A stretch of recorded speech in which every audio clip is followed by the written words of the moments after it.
The Leave Your Legacy podcast is brought to you by Covenant Workplace Solutions. Covenant is a full-service workplace mental health and wellness partner, helping organizations across the country strengthen the lives of their employees and the families they go home to every day. Your employee assistance program should raise the bar, not simply check the box. And Storyline Multimedia. Storyline is an Iowa City-based media company that creates high-quality video, photo, and audio for local businesses.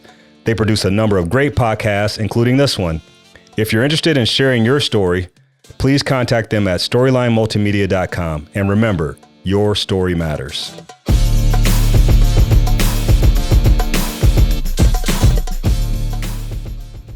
Hello and welcome to the Leave Your Legacy Show. I'm your host, Kenyon Murray. And today we're diving into a topic that can change your relationships, reduce your stress, and increase your effectiveness: setting personal and professional boundaries.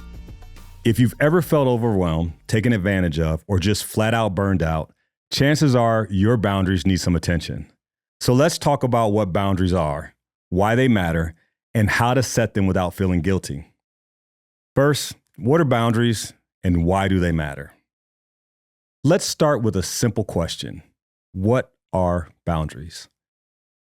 Boundaries are the limits and guidelines you set for how others can treat you, how you spend your time, and how you manage your energy. Think of boundaries like a fence around your yard. They don't exist to keep everyone out. They exist to define what's yours to protect and what you allow in. And here's the thing. If you don't set boundaries, others will set them for you. In both personal and professional settings, poor boundaries lead to resentment, they lead to burnout, and even damaged relationships. On the other hand, strong boundaries lead to respect, balance, and healthier connections. Now, here are some of the signs you may see that will tell you that you need stronger boundaries. How do you know if you need to work on your boundaries? There are some red flags to that. You constantly say yes when you want to say no. You feel guilty for not taking time for yourself. You're always the go-to person for emergencies, even when it's not your responsibility. You leave interactions feeling drained or resentful. Now, if you're nodding along to this episode is surely for you. Now, what types of boundaries? Boundaries aren't one size fits all. There are three major types you need to think about. First, the time boundary. Protecting your schedule. This could mean declining after-hour work calls, carving out non-negotiable time for family or rest. There are the emotional boundaries, guarding your mental and emotional well-being. For example, not taking on others' problems as your own, or limiting exposure to toxic relationships. I think we all can think of some of those examples in our own lives. Now, there's work or professional boundaries, setting expectations with colleagues, bosses, or clients. This includes saying no to unreasonable workloads, defining communication channels, or setting office hour limits if you're self-employed. Understanding these helps you see where your lines need to be drawn. Now, one of the toughest things is how do we communicate these boundaries?